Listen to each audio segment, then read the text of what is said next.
I want people to understand something, is that someone who has practiced medicine for 38 years, has been directly involved in patient care, to have that taken away from you is actually very, very difficult.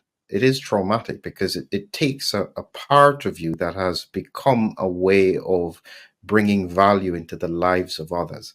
And so I'm saying this because I don't want people to underestimate what sacrifice that was that you did.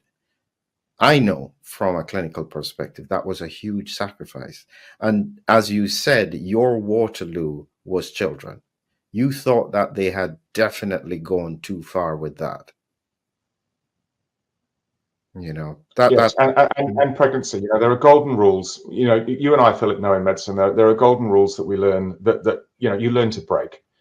You know, every specialty and things has them, except you know we have not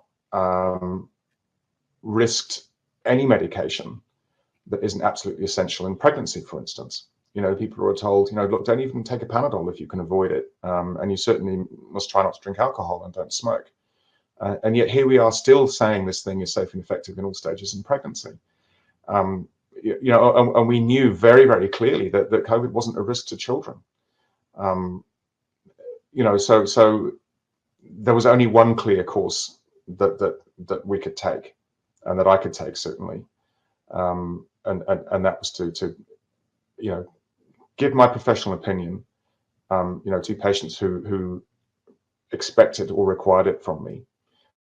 You know, many of them didn't like what they heard, sure, but I still had you know a duty and a responsibility to get that information to them. Now, the government have been saying, look, we are the one source of truth, and you know you can go to our website, and there was a very narrow range of studies that people could look at, largely from the CDC, which was small and not necessarily peer reviewed, and sort of you know cherry picking. And we've been accused of the same thing, of course, but in the context of you know this brand new platform that was already known, you know, in the other ways that it was used in cancer therapy and things, you know, to come with real stings in the tail for some people.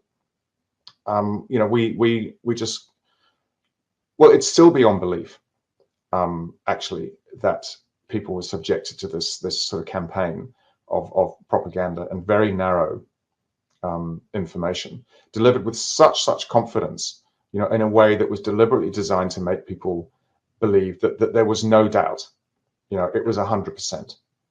They didn't need to think for themselves, and that anybody that gave a different view was crazy or should be struck off. And you know, when the machine winds up and gets to work on you, you know, it's quite a force to sort of see, you know, what the state can do.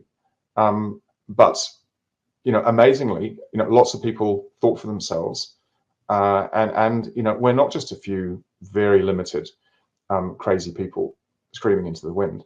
You know, and you saw the extent of pushback against the mandates. You know, even people who were vaccinated and who felt fine about it still turned up in Wellington to protest this, you know, totalitarian attempt to take over control of people's bodies and to remove their livelihoods, you know, if they didn't take an injection. So you know,